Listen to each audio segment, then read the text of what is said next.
Shalom, salam sejahtera bagi Bapak, Ibu, Saudara, Saudaraku terkasih dimanapun berada. Mari kita persiapkan hati kita untuk menerima firman Tuhan. Sebelumnya kita bernyanyi.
Kita berdoa.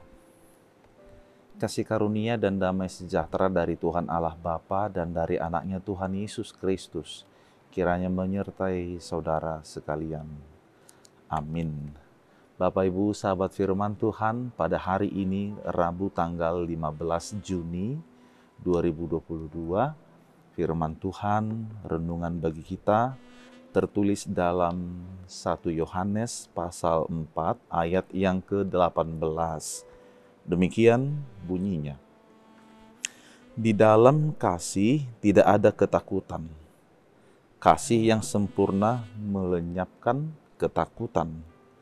Sebab ketakutan mengandung hukuman, dan barang siapa takut, ia tidak sempurna di dalam kasih. Demikian, adapun judul daripada renungan ini adalah Kasih Kristus mengalahkan ketakutan. Kasih Kristus mengalahkan ketakutan.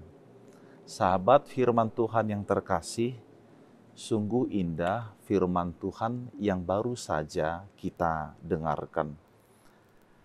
Ketika dikatakan dan disampaikan kepada kita sekalian bahwa kasih tidak mengenal takut. Tentu ini sesuatu hal yang amat menarik sekali. Ketika kasih membuat kita berani dan tidak takut, maka sesungguhnya ada sebuah keadaan yang berbeda dari yang takut menjadi suatu keadaan yang berani. Dari yang takut itu sehingga semua itu hilang dan takluk, memberi kepastian bahwa kita tidak gamang lagi di dalam kehidupan ini. Itu sebab dikatakan kasih melenyapkan ketakutan. Ketika seseorang di dalam keadaan takut, maka dikatakan tadi dia tidak memiliki kasih yang utuh dan yang sempurna. Sehingga bila mana seseorang yang dalam dirinya ada rasa takut, maka saat itu juga dia tidak merasakan kasih yang berasal dari Allah. Ini tentu sesuatu hal yang amat menarik sekali. Sebab sering kali di dalam hidup ini kita mengalami rasa takut itu. Ketakutan yang berlebihan, ketakutan yang memang terus membayang-bayangi kita sehingga kita tidak dapat dan ragu di dalam melakukan segala sesuatu. Nah, yang menjadi pertanyaannya adalah apakah maksud bahwa kasih itu tidak mengenal rasa takut tadi? Yaitu ketika seseorang berani demi menyatakan yang benar, demi menyatakan apa yang adil, demi menyatakan apa yang berpihak dalam membela hak daripada orang lain, dan lain-lain. Inilah kasih, bahwa kasih itu harus berpihak, membela, menyatakan yang benar dan yang adil. Akan tetapi, ketika kasih itu tidak ada dan tidak utuh, maka seseorang itu tidak akan berani lagi di dalam hidupnya untuk menyatakan hal tersebut.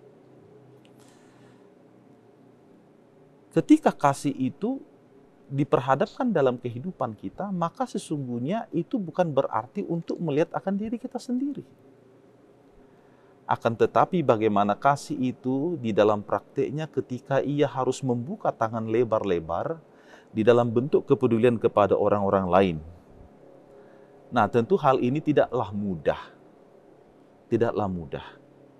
Sebab ada barangkali hal-hal lain yang menjadi pertimbangan-pertimbangan yang datang dari orang-orang di sekeliling kita yang bisa membuat kita menjadi takut. Ataupun ketika godaan-godaan iblis, ketika iman kita lemah, maka kita pun tidak berani di dalamnya. Nah, inilah yang disampaikan di dalam surat 1 Yohanes ini. Dikatakan bahwa kita telah mengenal Allah dan telah percaya akan kasih Allah kepada kita. Allah adalah kasih dan barang siapa tetap berada di dalam kasih, ia tetap berada di dalam Allah dan Allah di dalam dia. Jadi kasih itu membuat kita berani. Kasih itu adalah bagaimana kita tinggal di dalam Allah, bukan di luar Allah. Kasih itu adalah ketika kita juga bisa melihat akan kehidupan orang-orang yang ada di sekeliling kita. Walaupun apa yang terjadi.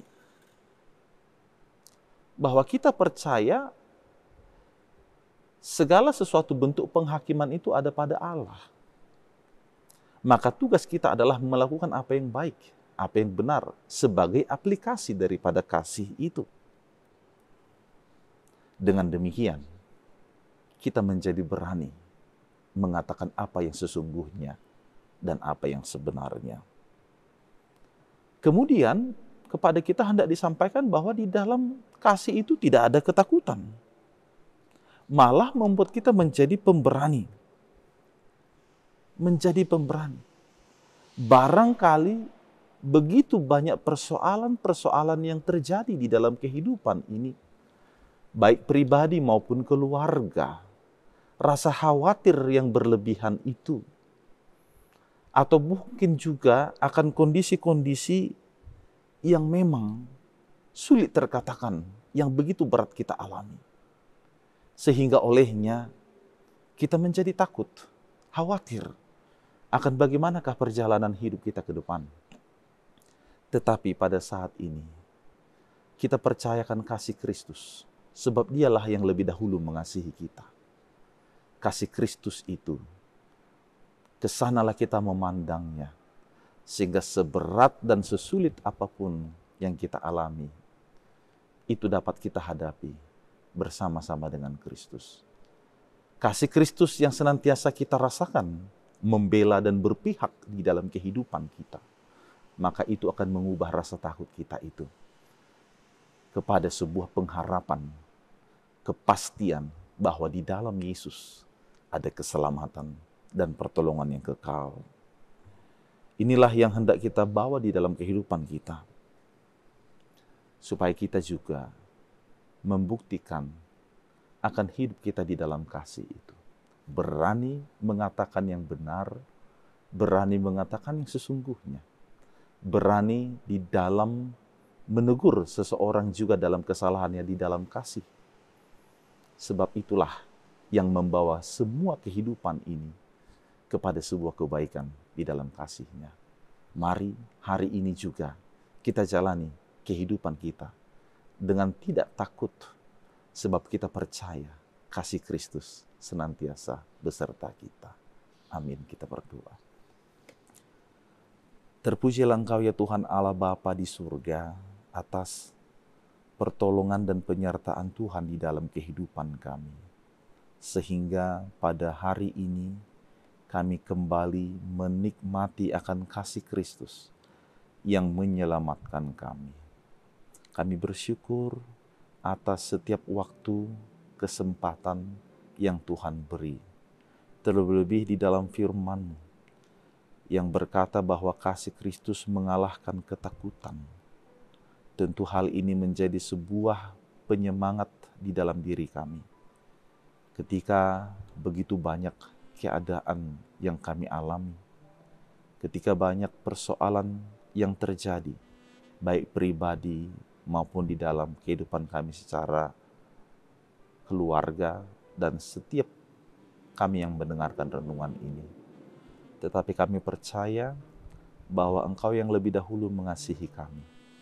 Maka kasih-Mu itu dapat mengubah rasa takut yang ada dalam diri kami.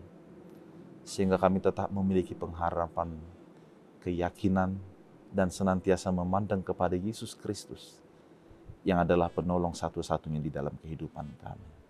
Untuk itu Tuhan, mampukan kami untuk tetap tinggal di dalam kasih yang utuh, yang sempurna di dalam Engkau. Agar itulah yang menuntun, yang memulihkan, dan yang membuat keadaan hidup kami tetap baik bersama-sama dengan Engkau. Kiranya kasih-Mu juga yang menyertai seluruh saudara-saudari kami yang mendengarkan renungan ini. Kiranya kehidupan mereka senantiasa dipenuhi akan berkat, akan kebaikan, akan segala rencana-rencana yang indah yang Tuhan berikan kepada mereka sekalian. Terlebih bagi mereka yang mengalami beban berat dan pergumulan, Engkaulah Tuhan yang tetap setia bersama, menyertai, dan menuntun mereka di dalam keselamatan. Terpujilah Engkau. Di dalam nama Yesus kami berdoa.